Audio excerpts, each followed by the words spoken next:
Hello and welcome to Film Talk with AJ Dean. I'm AJ Dean, your host, and I have a spectacular show today. I've been looking forward to this all week. I am thrilled.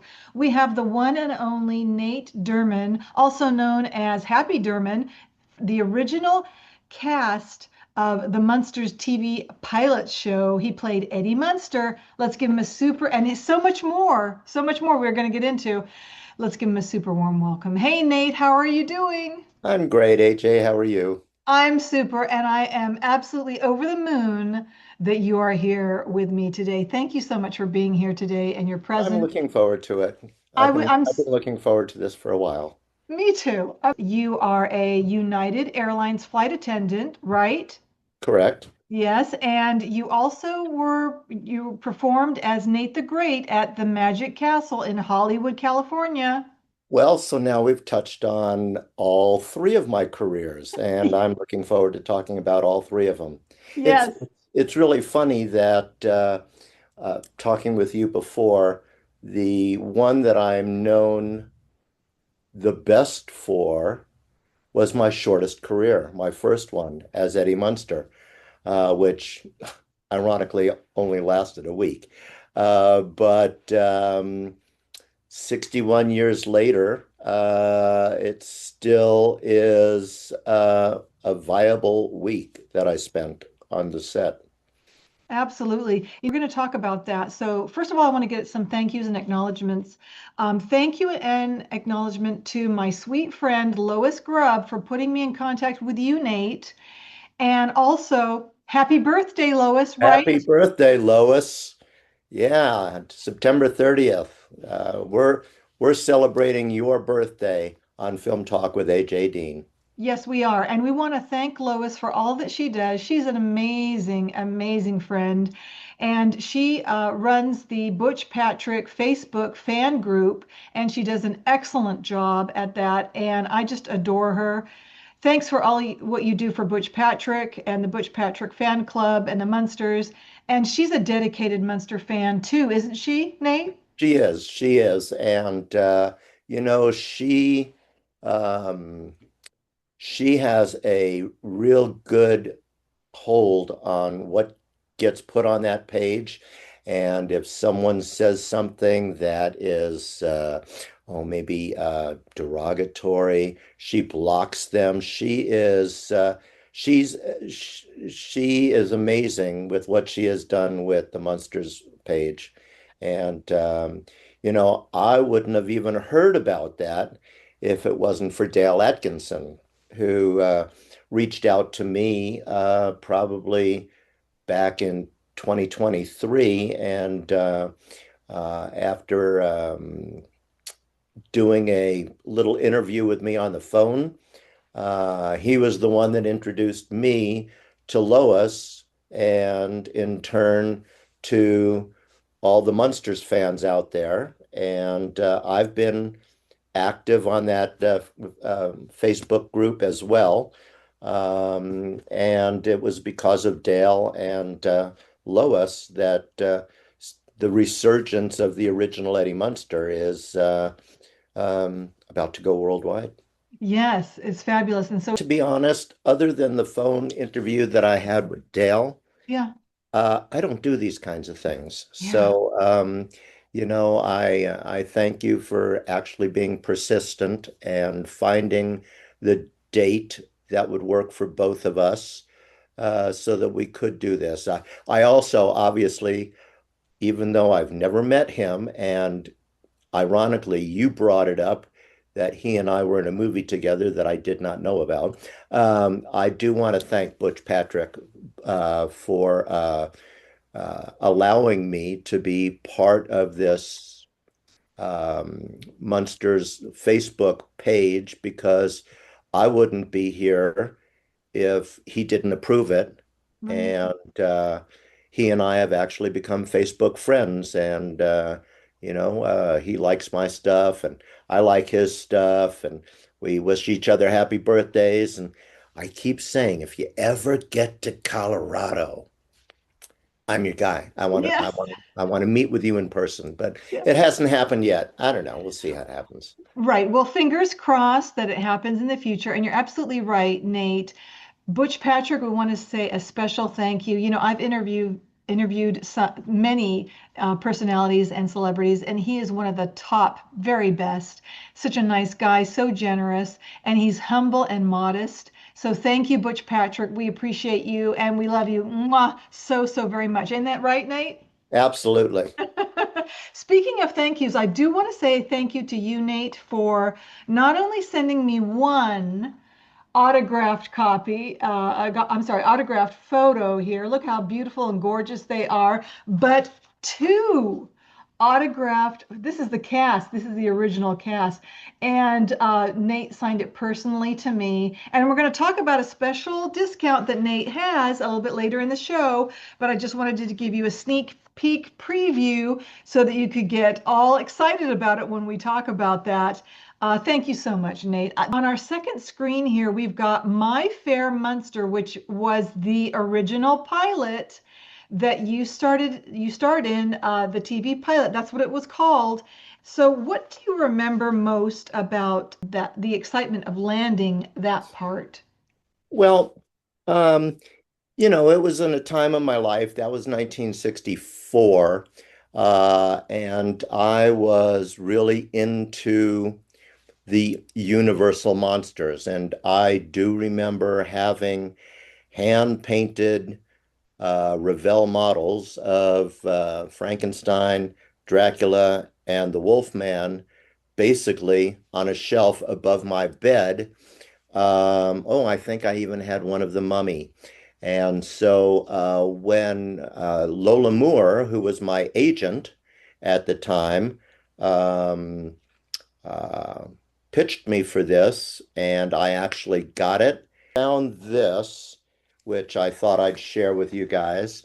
This is the artist directory from the Lola Moore Agency, and on page whatever, page 11, um, this was the picture that she had of me, Oh my. but up above there is Mike Barton. Mhm. Mike Barton was in the Beverly Hillbillies with me, and then Robert Nunn, who was actually in Mr. Ed with me. Yes. So And speaking I dug these out. I dug speaking that of out. that's wonderful. Thank you for sharing that. And speaking of the Yeah, Beverly, there's Mike. there's Mike with you on the Beverly Hillbillies. And did you say Mr. Ed as well? Yeah, Okay, Mr. Ed, here's another photo of you, Mr. Ed, and with Robert Nunn. Robert Nunn. Look at Yeah. that. Isn't that fabulous? I've got one more photo. Look, this is with Well, actually the horse, right? Mr. there's us with Mr. Ed. Isn't that fabulous? I also happened to find, oh, so you had that Beverly Hillbillies. I have the original script that somehow never made it back to Oh my uh, the um, the stage. incredible. You've held on to these treasures. These are Yeah, Hollywood here, history. this is my Mr. Ed script from October of 24. This is Oh, Ed's juice stand. oh my gosh, look at that. I think I told you I had done a pilot, another pilot besides the Munsters with Donna Butterworth and Scott Brady, and this is the script from that. Believe they're Wow. next. Then I found this, and I love this. on honest to God, I don't know how I have this. I really don't. Oh my gosh. The Munsters Pikes Peak, written by Norm. Norm Liebman and Ed Haas. Oh my And gosh. this this is actually a Butch Patrick Eddie Munster script. I was looking for My Fair Munster Mm-hmm. among all these other things Yeah. and couldn't find it, but ironically, I found that one. Incredible. Incredible.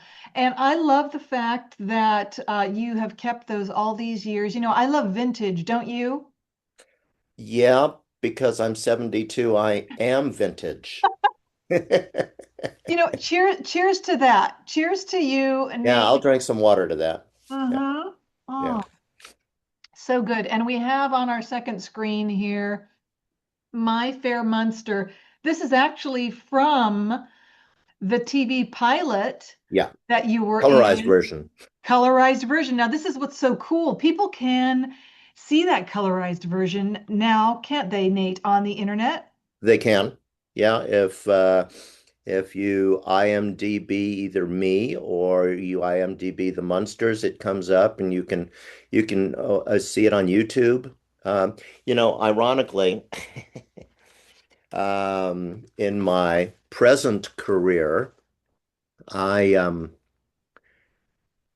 I used to fly down to Lima, Peru, Wow. and Wow. you could always get all these bootleg films, videos, Hmm. usually films that were maybe just out, um, 2 weeks old or whatever, and they were already bootleg copied. And so I had quite a collection of that kind of stuff. Hmm. Um, Unfortunately, a lot of them were dubbed, but some of them weren't. But look what I ran across. Actually had my pilot on it. Oh my gosh, you actually Yeah. got it, a Yeah, it DVD. said, I thought it said, uh, Wow. but it did say it had my pilot on it, but um, which I didn't know existed. Incredible. Yeah. Incredible. I'm so glad you found that and have a copy. We have a picture here on our second screen talking about Happy Derman, which is your name here as Eddie. And this is a screenshot of the original pilot with you and Phoebe, Phoebe, her character, Joan's Joan character. Marshall. Joan Marshall's character, yes, thank you. And this is also from the pilot. And then here's another one where you are up on a shelf, right? So let's Yeah. talk about let's talk about the show a little bit. I went through a major shift and upheaval with 60% of the cast being recast before going to air. That must have been absolutely heartbreaking. How did you process that moment as a young actor? Well, this was my first really big break, my first contracted role, and I was given a contract for, I think it was like $375 a week. Wow. And when they tore that up, it was heartbreaking. Yeah, I didn't have um, uh, uh, the ability to stay on with that role, but you know, that's that's what pilots are all about. It's the introduction of a an idea, and they get people to play these intended roles, and then people that are actually going to buy the show, the heads of the studios or the heads of the um, ABC, NBC, CBS, the networks, they decide, well, yeah, we like the idea, but maybe we need to change this or maybe we need to change that. So because Fred Gwynn and Al Lewis had just come off a very popular comedy, Car 54, Where Are You? And they were teamed together, and here they are together again. Um, they couldn't change them out. They were the stars of the show, right. but when they changed Joan Marshall for Yvonne DiCarlo, Hmm. obviously she was a much bigger name and was going to be a bigger draw. Hmm. When they changed uh, Beverly Owen for Pat Priest, she was more of the contrast they were looking for of the normal daughter with this really odd family. And of course, Butch had more experience in acting than I had, and because they had me playing more of a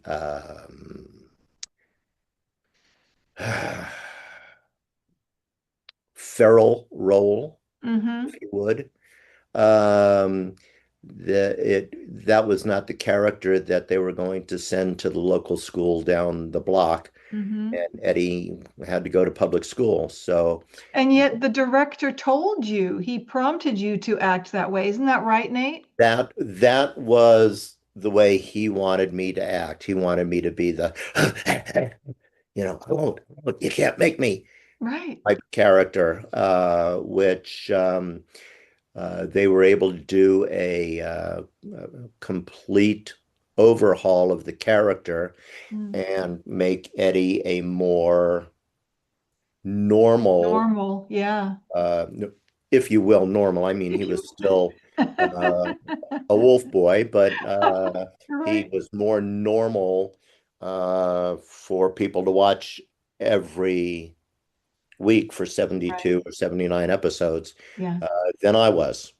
And instead of keeping me on and toning it down, they went Mm-hmm. another direction, which was heartbreaking. But interestingly, and I think I mentioned this to you also, is that um, uh, Norm Abbott, who was the director of My Fair Munster, was so disappointed that I was no longer Eddie Munster that he gave me a part in a Jack Benny show because he was also the director.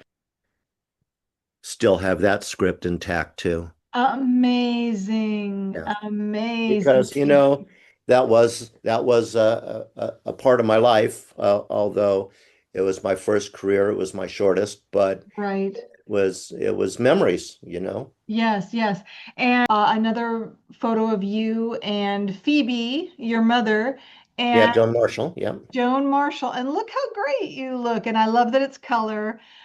So fun because you get to see not only your makeup and your costumes and the furniture, but the house. And it's just, color really adds to it, doesn't it? Don't you think, Nate? I do, and pardon the pun, but if you notice, I had pointy ears before Spock.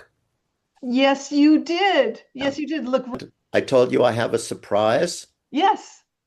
Look what I found. Oh my gosh. Are those the original Eddie These Munster this is teeth?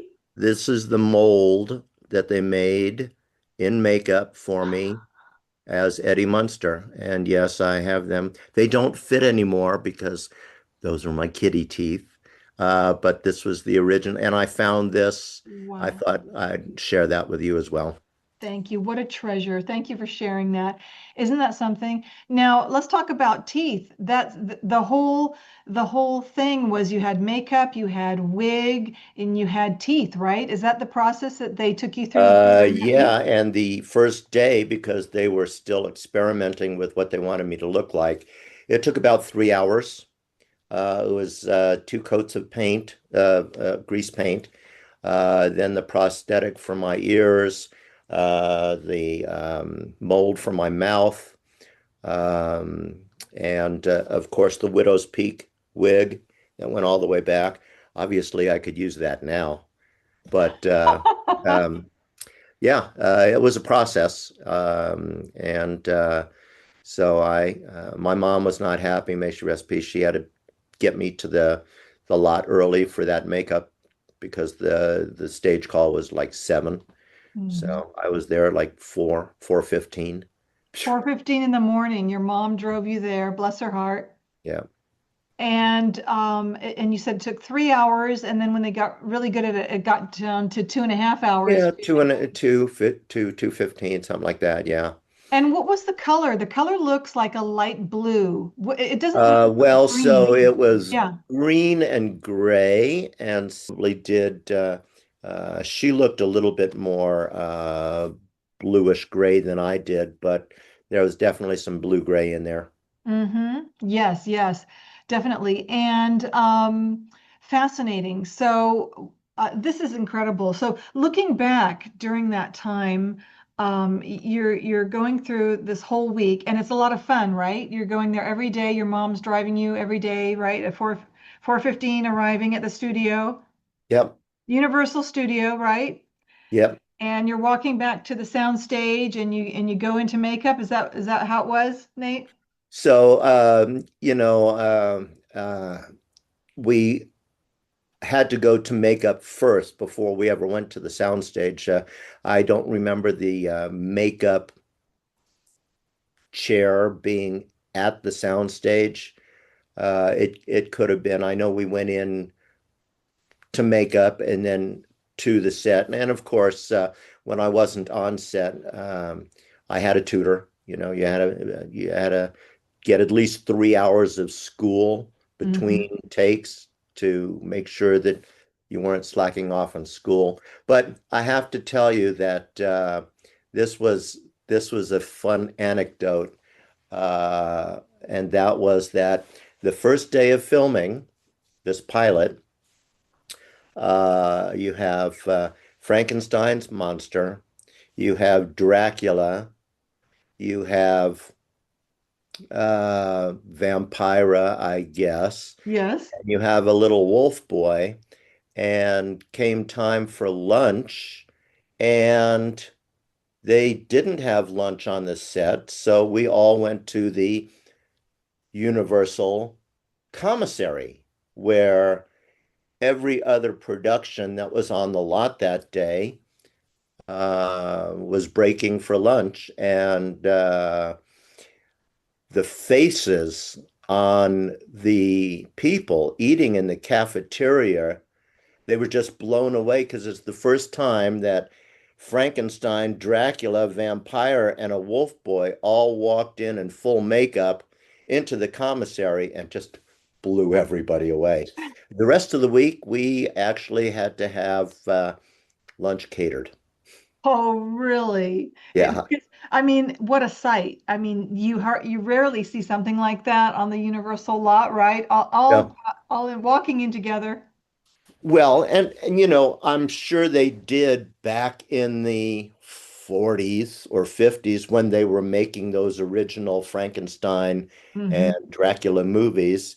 And as difficult as it was to get the makeup on, and they needed to eat, so they went somewhere. Right. But this hadn't happened in 20 years, and all of a sudden, and Fred was a tall guy anyway, but when he wore uh, Herman's boots, he was like 6, 7 foot 1.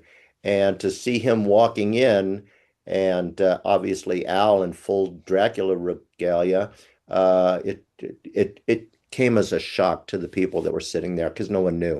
It was a Unbelievable. pilot. It was a closed set. It was Yeah. not, hey, they're filming the monsters on the lot. No one knew about it. It So it was a was a shock the secret. first day. Yeah. It was a Yeah. secret, right, Nate? Yeah, it So, was.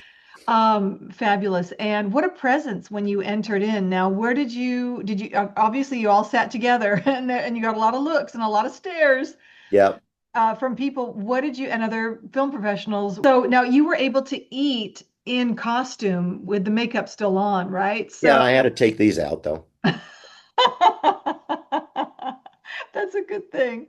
Yeah. And you probably put them in your pocket, right? So that you wouldn't I must have because I still have them. That's I wish great. I had my little Lord Fauntleroy costume as well, but Yes. So yeah. you were sized and fitted for that as Yeah. well. And did that become Universal Studios property Um, then? obviously, Yeah. it's probably in some museum somewhere. I don't think it's in the Smithsonian. Right. I think Butch wore it very well. I, Hmm. I don't know if he's got any pieces of that. Yes. It seems to me he's got his little Wolfie, Yes. Yes. And and I have my own. oh, how cute. Where did you get that? Um, That looks like a collector's edition. Yeah, that's not available, is it? yeah, no. That is Let me fabulous. see. What does it say here? The Munsters, copyright. It doesn't have a date on it. Yes, but it's from Universal, right? Yeah, Yeah. So it's this is fabulous. Universal merchandise, which is wonderful. And thank you for sharing that. And I love things like that. That's so much fun, Nate. It's so much fun. So looking back, what helped you move forward after that experience and find your own path beyond the Munsters was going on things like Mr. Ed, right? And Beverly Hillbillies, right? yeah. So Mr. Ed, Beverly Hillbillies, my acting career basically was from the time I was 8 till I was probably 14. But in that time, I think I sent you a clip. I was on the Joey Bishop show. Hmm.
The Joey Bishop Show.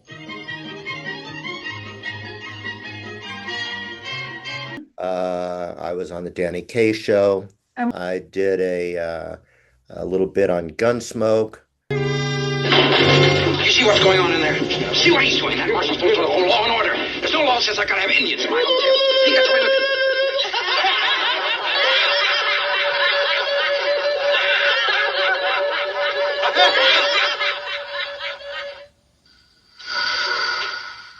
yes. Mr. Ed, Beverly Hillbillies. I was on a Dinah Shore special. Um, And then you also sent a film documentary about the Munsters, and we're going to include that as well. You might be surprised to know that even the pilots for TV's most successful shows were sometimes different from the shows they eventually became. TV producers often find it necessary to change characters or storylines in order for their shows to succeed. Let's take a look. You'll see what I mean. Hello, Uncle Herman. In the first pilot for The Munsters, Fred Gwynn and Al Lewis originated the roles that made them famous. Could use some fresh blood in this family. But before Yvonne DiCarlo played Herman's wife, Lily, Joan Marshall played Herman's more ghoulish wife, Phoebe. And in a more drastic contrast, before Butch Patrick personified the all-American boy werewolf Eddie, child actor Happy Derman had a very different, rather more disturbed take on the character. You never let me have any fun. I'm gonna hold my breath and turn myself back into a toad. You're always picking on me. That's all you ever do is pick on me. You're always picking on me too. You never talked away to Maryland. no, I did a L&M cigarette commercial.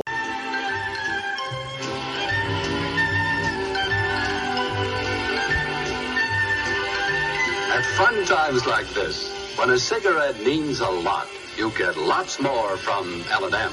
L&M is the filter cigarette for people who really like to smoke. So get more body, more flavor, more taste. Get lots more from L&M. Lots more. I did a Wrangler Blue Jean commercial. I think I sent you my Betty Crocker commercial. Where you perform magic. Yes, yes. And so He's amazing. He's mystifying. He makes a ball disappear.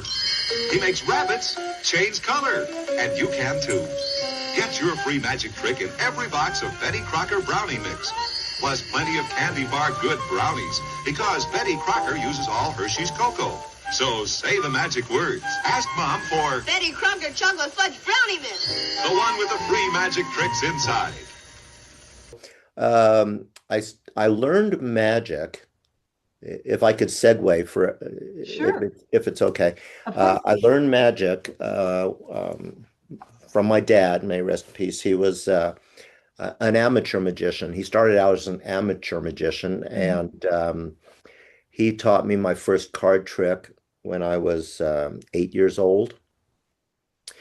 And then I learned some other magic tricks that I performed at a birthday party. My first professional magic show was for a friend of my dad's son's birthday party. Wow. And I was 10 years old when I did that. That was the first time I got paid to do magic. And then the Magic Castle came along in Hollywood, California, the Academy of Magical Arts, or the Magic Castle. And I started performing there when I was 12 years old. As Nate the Great. As Nate the Great. Absolutely. Yeah. And I keep saying I'm lucky my name's not Chuck. But anyway, so yeah, I was Nate the Great. And Sunday was the only day that the Magic Castle would allow minors in under 21 years of age. And so I basically performed my magic on Sunday for kids. And I have to tell you, in the 12 to 21, in those 9 years, I did quite a few magic shows. And I did it for quite a few people. And because the Magic Castle was an exclusive club, a private club, you couldn't get in there unless you were a member or a guest of a member. But I have to tell you that I met some amazing people that came down to see me perform. Who were some of the famous people who came down to see you? So Cary Grant was probably my favorite, because at one point when I knew he was in the audience, I actually had a bit in my magic show where I made animal sculptures out of balloons. And I would get two people out of the audience to assist me, and I would teach them how to make a dog out of an animal balloon. And he was gracious enough to come up on stage and attempt to make an animal balloon with me. And it was outstanding. He was my favorite by far. But Lionel Barrymore Jr., it was an amazing venue for me and my magic. I was booked through the Magic Castle to do 2 princess cruises as the magician.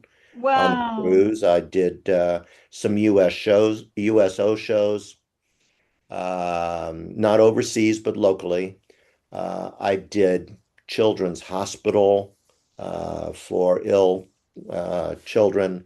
I did all kinds of stuff in those 9 years. And then the week that I turned 21, they let me work there for the week.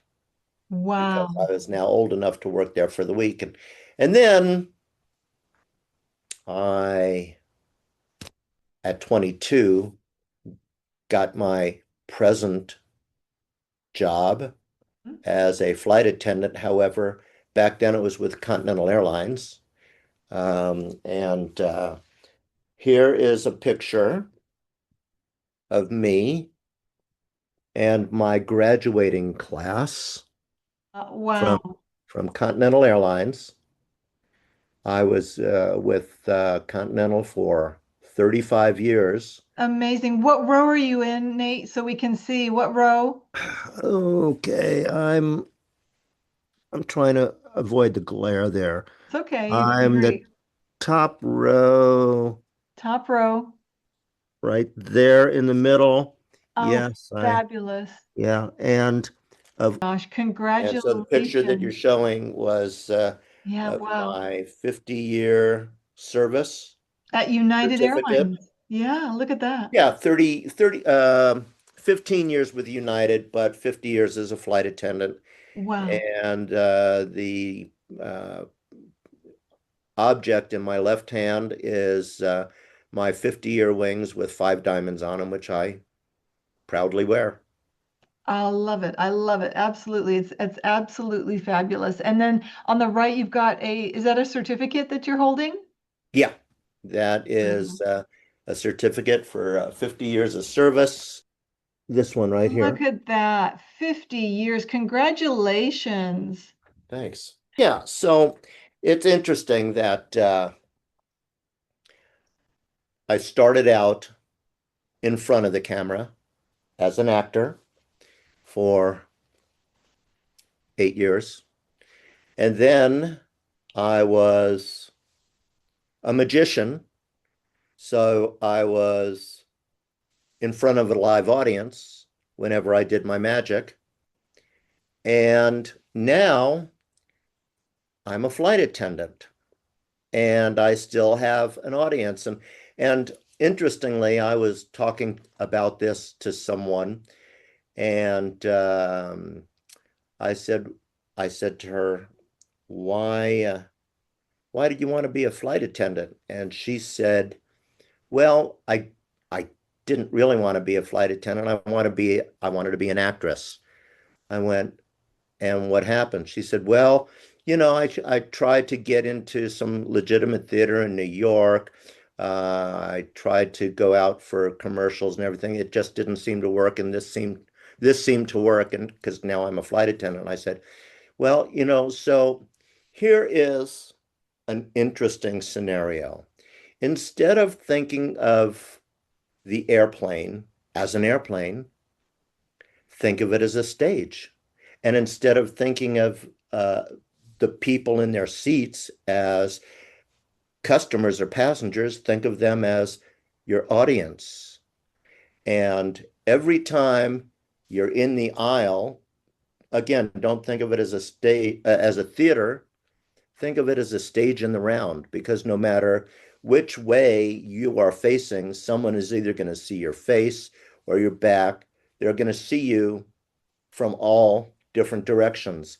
And instead of thinking about each of these segments as segments, think of them as acts in a play. And if you play your part as a flight attendant to the best of your ability, you'll have the longest running hit on Broadway. Yes, and I And she believe went, you do. What a concept, right? And so that's helped her. so it helps me because you know, when I think about going to work, I get into my uniform and I go to work and every time I go to work, um, I'm always in a 2-act play.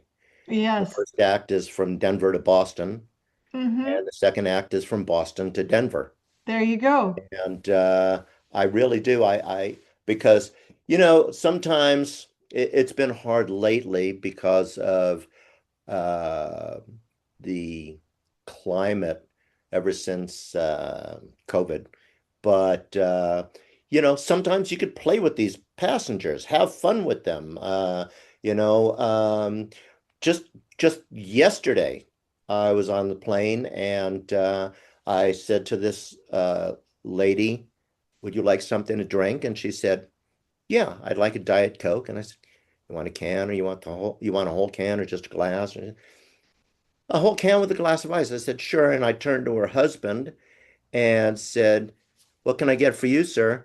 And he just kind of pointed and he said the same. I said, "No." The line is, "I'll have what she's having." Some people get it and react Isn't like that that. great? Some people don't get it. I say, you know where that line came from? And you could tell the generational gap because some people say, The Lion King? And I'm going, oh, I'm in the wrong conversation here. I have to tell them that it's just a classic line from When Harry Met Sally. It's not, I'll have a Diet Coke too. It's, I'll have what she's having. Yeah. So I play with these people on the airplane as if they were in my audience because when I was doing magic, it was a comedy magic show at the castle, and that's Amazing. so I brought some of that with me Yes. to And the airplane. wonderful. Yeah. And wanted to just touch one more moment on one more question on the Munsters. Norm Abbott, brother of Bud Abbott, was the director, and Norm and Ed were the co-producers for the Munsters. Yeah. How was it working with them? Did you have any special time with them to talk, No, or the only one I really had uh,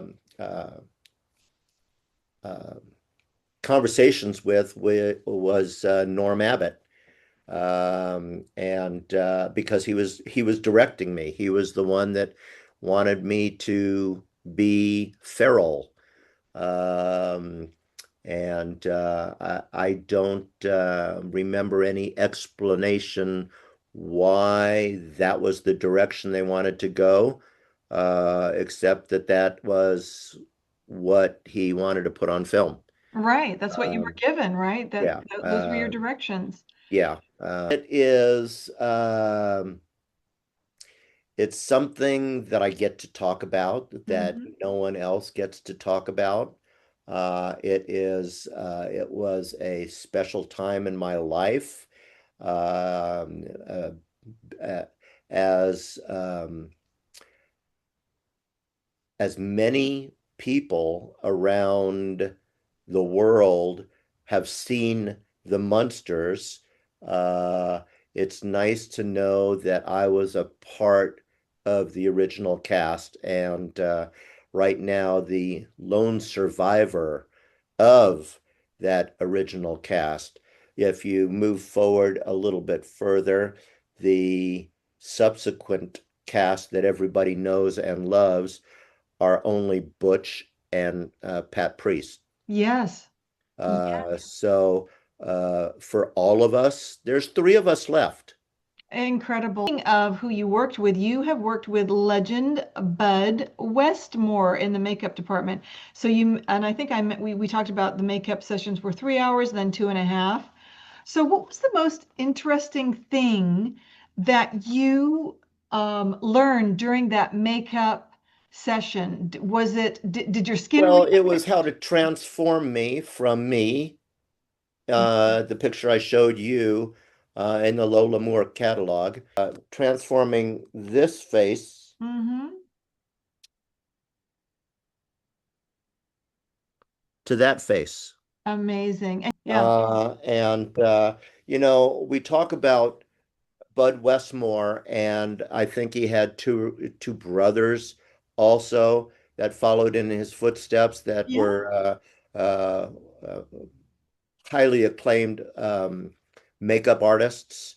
Um, Back in 1963, 1964, Bud wasn't legendary yet. He became legendary for all the things that he did subsequently, Yeah. but he was building his legacy at that time. And so he was just the chief makeup artist for Universal. And, he and his team transformed this into that. And, with prosthetics and wigs and makeup and everything, to see a transformation like that at 10 years old was amazing to me. Yes. You Yeah. know, uh, now makeup has gone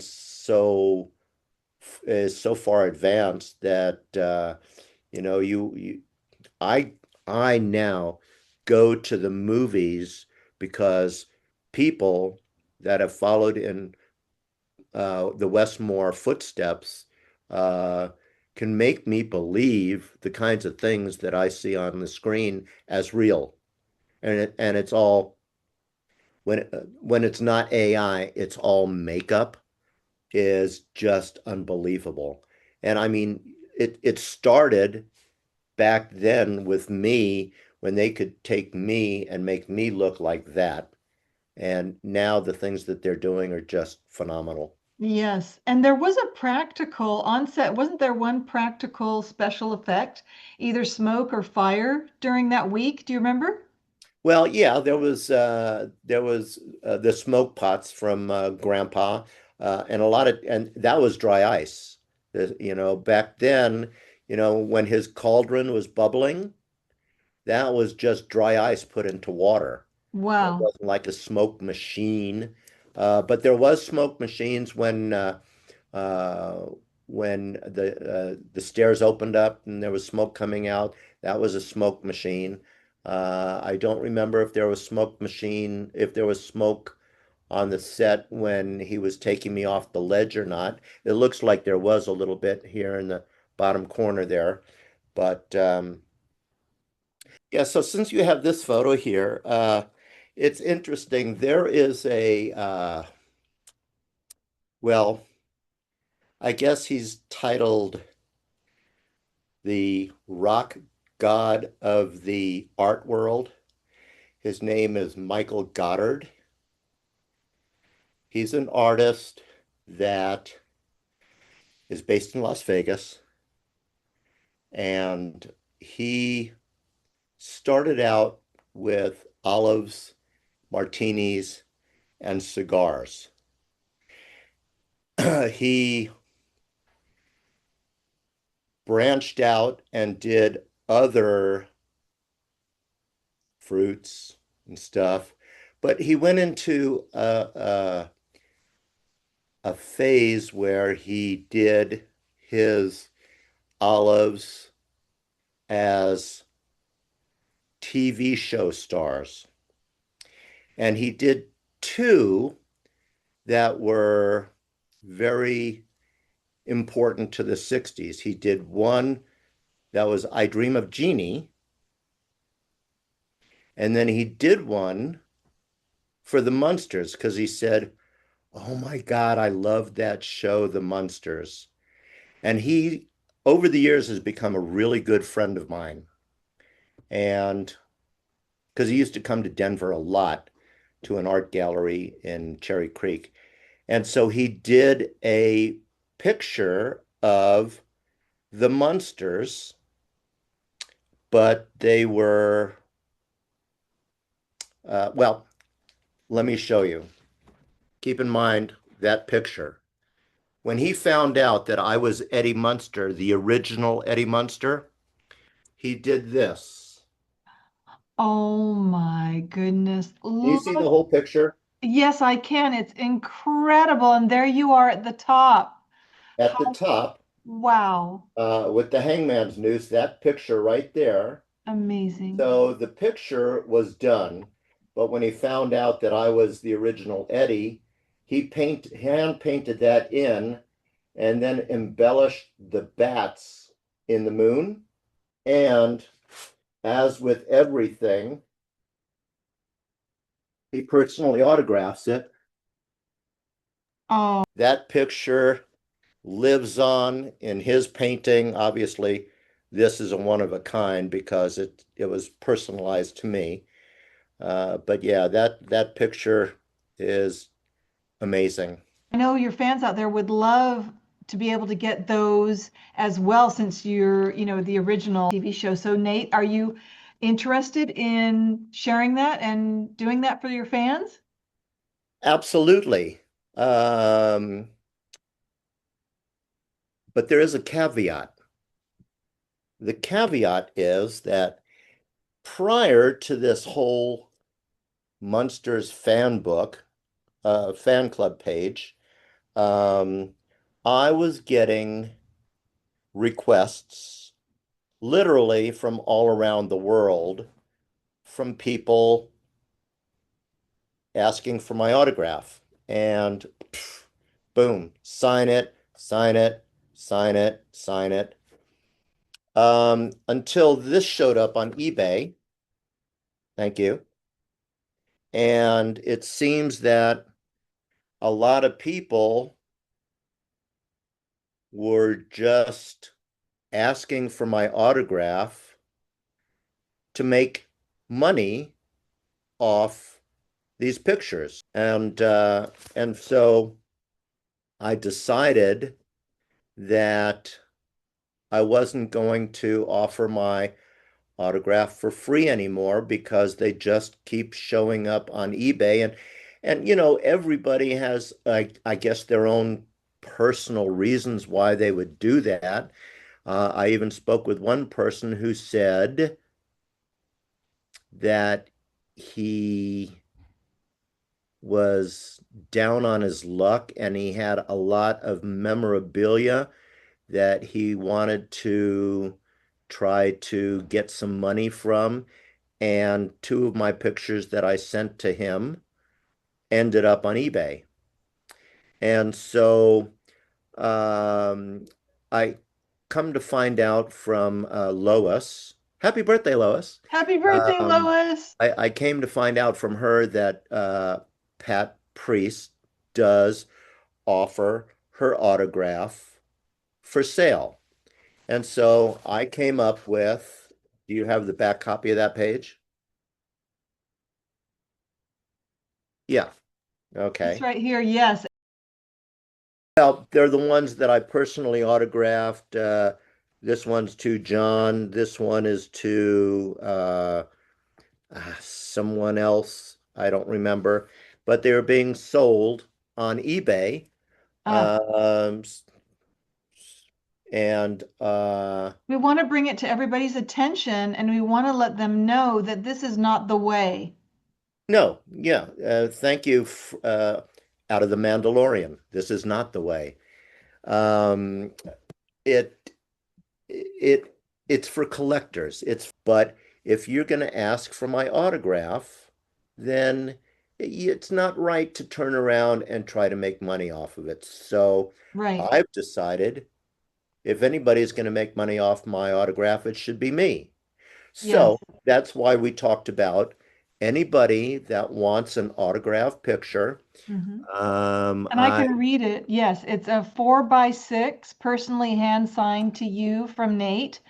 $40 originally, but with this podcast, fans only who watch this podcast, $30 special discount price. A 5x7 personally hand signed from Nate to you, $45 originally, but with this podcast special, $35. An 8x10 personally hand signed from Nate to you. Originally, it's $55, but with this special discount, it's $40 for you. And then he also does index cards, $25 each, original price, but with this podcast, $20. And the forms of payment that Nate accepts are cash, cashier's check made out to Nate Derman, ApplePay, and $7.50 included in your order. If you don't have, this is for shipping and handling, if you don't have an envelope, or if you have a self-addressed stamped envelope for return, can they include that? Then there's no charge. I mean, obviously, if they're paying the shipping and handling, if they're going to send a self-addressed stamped envelope with an envelope inside for the size of the picture they want, then all I have to do is drop it off at the post office. I'm not going to charge them for it. Correct. But they have to have the stamps on there. Yeah, on the return envelope, it has to be pre-stamped in order for me to put a picture and a piece of cardboard in there with a photo do not bend. Yes, and they are lovely. I'm offering up this one. Yeah, let's see them. This is exciting. Look at that one. Happy Derman. Look at that. It's so great. That's like the one that we were similar. It's similar to this one, isn't it, Nate? That we have. Yeah, it's the same picture. Great. Yeah. So that's one of them. Then I have this one. I love that. I love that. There we go. Yes. And then I have a nice little composite here Oh, I love that. with a place to sign it down on the bottom there. Mm-hmm. Um, Isn't that great? this is the rare one that I sent you because you can't get this one. This is the original cast. Yeah. And then I have a few others. I have a small one of those. Oh, That's cute. that's the 4x6. Okay. I have this one that's a composite of Mr. Ed, Beverly Hillbillies, and the Munsters. Oh, wow. That has them all. Yeah. I do have just my Mr. Ed I love that too. They're all great. with Robert Nunn, and then with Mike Barton, Amazing. Beverly Hillbillies. So that's what I'm offering up. Wonderful. My dad, although he began as an amateur magician, he turned professional because there were certain magic tricks that would lend themselves to promoting a company's product. So my father went to a lot of different companies and worked for these companies at trade shows, basically doing magic at trade shows. And once he got a audience together, he would basically cut the rest of his act short and turn the salespeople on these spectators to close their deals. He was there to bring them into the booth. And ironically, I knew a lot of these same tricks myself. And so there was a time in my life where I was doing trade shows, sometimes the same trade show as my dad, but for a different company because he charged more than I did. And so my dad would basically say, well, you could use my son because he doesn't charge as much and he does as good a job. So he had done so many trade shows and people were asking him how do you get to do that? How do you make money doing trade shows, doing magic? And so he came up with this book. It's Wow, I can see that. It's wonderful. It's called Card Tricks That Get the Money and the Patter That Gets the Bookings. A hand and is, so yeah. these are some of the companies that he worked for with little testimonials on the back. And Oh. this is so So if you're interested, it's $50. And on the photos and this book, you can reach out to Nate Derman at this email. I'm going to give it here. It'll also be in the post when we post this show. It's Nate Derman1 at Comcast.net. And that's for the photos. And also you can ask for this book written by Nate's father, Bill Derman. And my dad's background, he learned his first magic trick from a man by the name of Doc Horowitz. oh. And for those who don't know who Doc Horowitz is, you know his daughter. Oh my gosh. That's Sherry Lewis. Sherry Lewis. And Lamb Chop and Charlie Horse. My dad wrote her very first act when she was using a Charlie McCarthy dummy. Oh my gosh. And And so he went to a party and Doc Horowitz taught him his first magic trick. But incredible. I get my sense of humor from the fact that my dad wrote for Milton Berle, Sid Caesar, Emma Jean Coca, Your Show of Shows, way back in the 50s. Incredible. Yeah. Incredible, Nate. And go ahead, And love. so this has pictures, it has explanations on how to do all these card tricks, and then it has all the patter. So yeah, Again, This is Hollywood history. These have been written about in a book. And this is the book. It's called The Munsters, A Trip Down Mockingbird Lane. Let me get it in here so I can get a little bit more of a picture so people can see it. On page 35, this is by Stephen Cox. And we're going to go here to page 35, and this is where you're going to see Nate. That's in. But let's talk about what you were written up about. Well, and so that is interesting, and I have since been in contact with Steve Cox when so he contacted me because he's the one that actually came up with a couple of these pictures, and not the composites, but the original picture of the original cast. um, he's the one that sent that to me, that he asked for the autograph, that I autographed for him. But he had to apologize because he didn't do enough research. And on that page, he has my name wrong. Yeah. It's He has me down as David Derman. And unfortunately, there's no one in my family by the name of David Derman. And he did promise that, of course, if he were to ever reprint the book, he would get it correct the second time. Okay. But it's still all about me, that page about the Munsters pilot. He does have two of the three names right. He does have Happy Derman, just not Nate. Right. But it's cool. Yeah. I guess that's what they call editorial liberty, huh? Editorial, there you go. Yeah. I mean, obviously there are some celebrities that guested on the show that may still be alive, but because it was so long ago, and again, we're talking between 55 and 61 years ago, there probably aren't a lot of people left, but luckily Butch and I were young enough to survive all these years, 61 years. And he's doing well in his own right.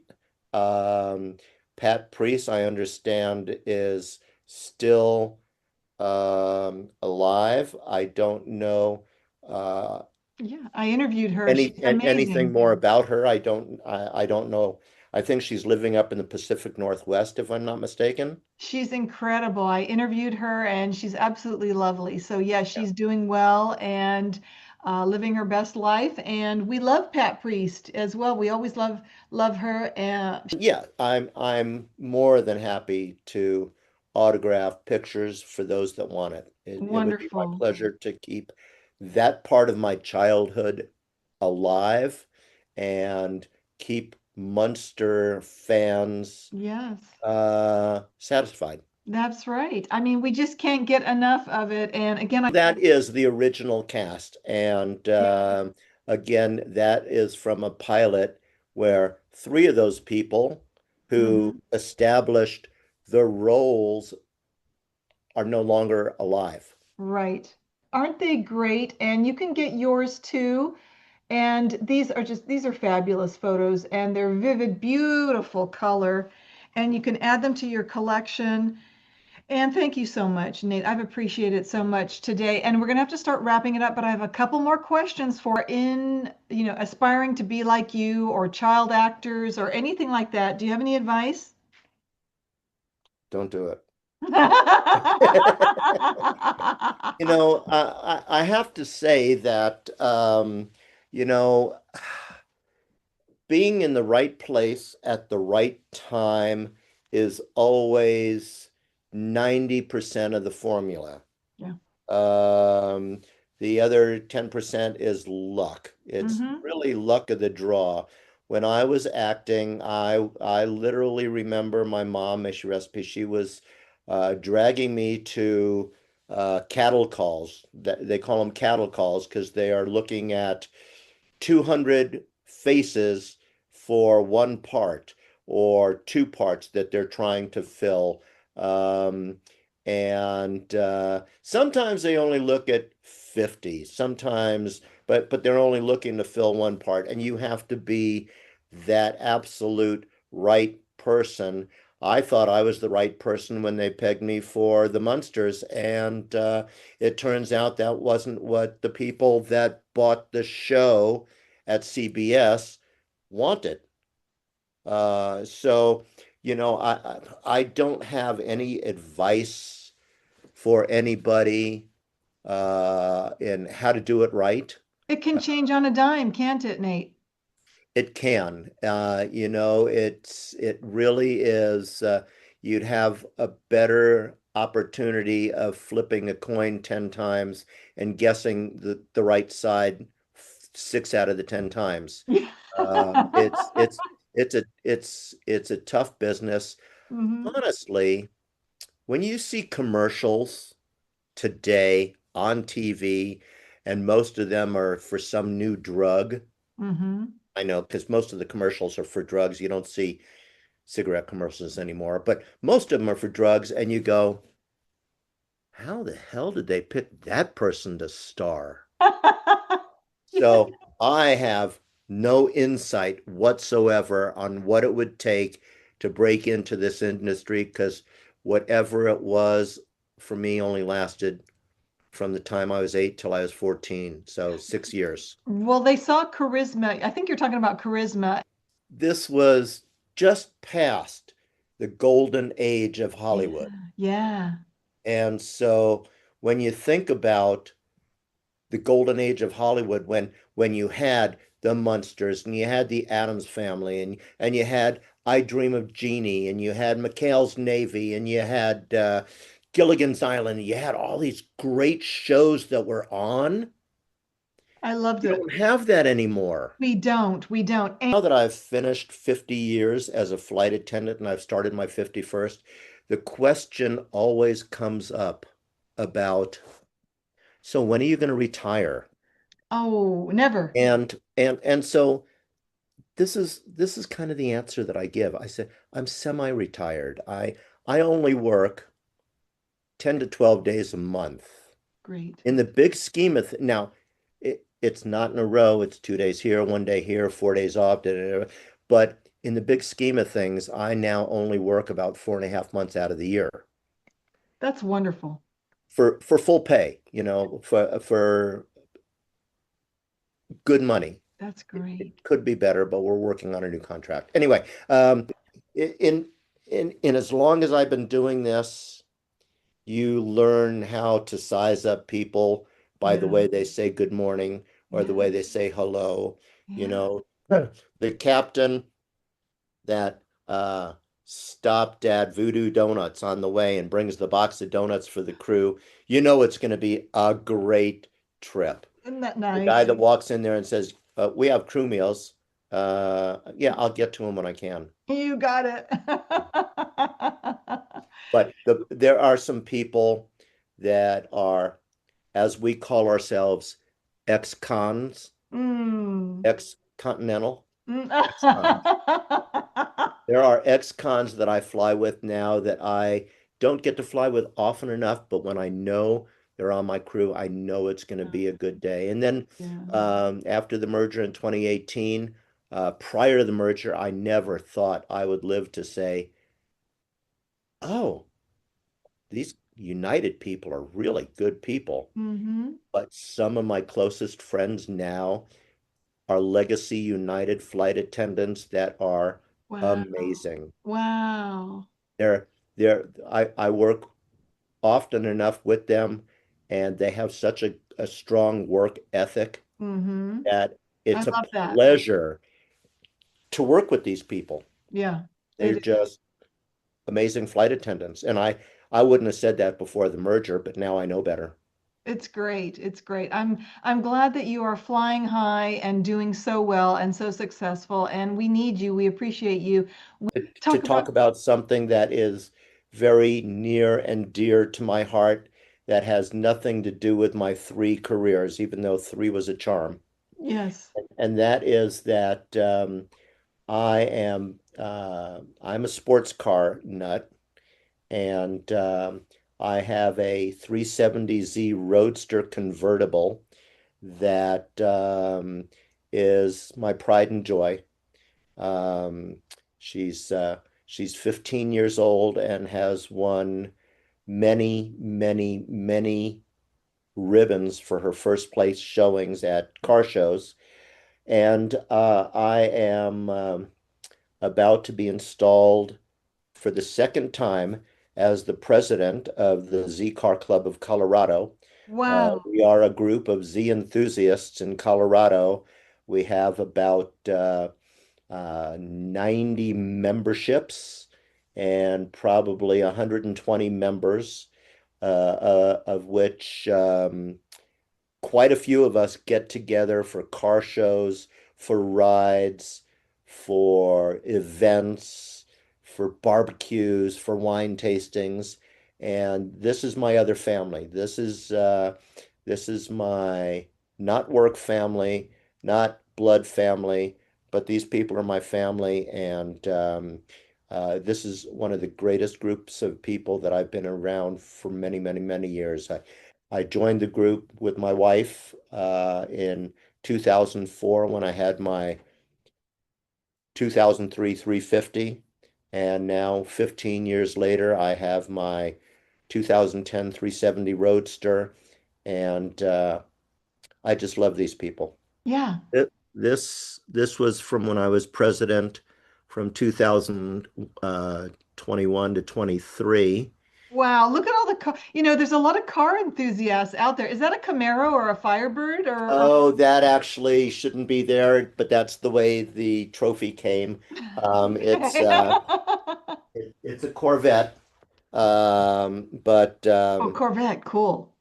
yeah, but I so again, she's a 370Z Roadster, and this picture was taken at the Concours d'Elegance, which is the biggest car show of the year. It was in June, and there are probably 450 cars there. And this was my latest first placed ribbon that I'm holding in my hand there. Figured that out. All those blues are first place. Then there's the white one. We're not talking about that one. Then a black, and then a couple more first places. So this is a car show that has Corvettes, it's got Porsches, it's got Wow. Mustangs, it's got Cobras, Mercedes. Every car club in Colorado usually has a showing of a group of cars, and the Z Car Club Wow. shows every year because we're one of the sponsors of the Concours d'Elegance. When's your next event? So that is every June. Okay. Won't be until June of 26. Okay. But How do people get in contact? Is there a website that you have? Uh, Well, the Z Car Club of Colorado does have a website for certainly those in Colorado that are interested yeah. anything and everything Z. It is zccc.org. And Wow. it's been an amazing journey with this club. I've been public relations director two or three times. I've been president before. I'm going to be president again. My wife has been the odometer editor. She's been vice president. We've just been very active with this club because we just love everything about it. And I Amazing. wanted to get it in there because if we're Yeah. talking about all the things that have given me money in my lifetime, it's time to talk about something that is I'm very passionate about, that I Yeah. love just being part of, and it's the Sea Right. Club of Colorado.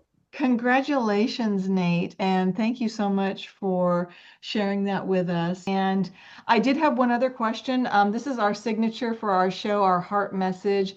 And I'd love to know, and if you could share with your fans, all the Munster fans out there, and all the people out there that love you and adore you, could you share with them your heart message for the world? a page out of the Beatles book, All You Need Is Love. I love it. That's It's great. it goes back to even before, around the same time with Make Love, Not War. Oh, I Uh, love that. there are so many things that you could sum that up that aren't actually about the heart that you just held up. But if more people um, uh, turn towards love instead of war, I Hmm. think the world would be a happier place. With all that's going on with that you get in the news today about some very angry, angry, angry people. I don't know how to turn that around.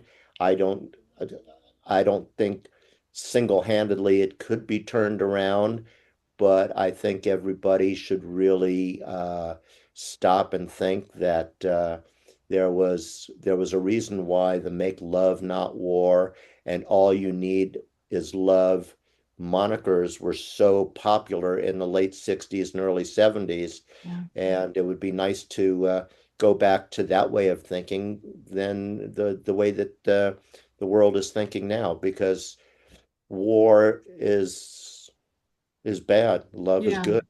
Absolutely. You have the right answer, and I agree with you 1000%. And Nate, I have so enjoyed today, and I want I to know we went a little longer than 30 minutes. that's okay because it's all good. And I was so excited, and it's a wonderful show. So thank you for your presence and your time today. And Absolutely.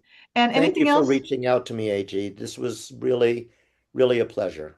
Thank you. Such a pleasure and such an honor. And I'm absolutely so thankful and grateful to you and Lois and Dale and Butch and everyone.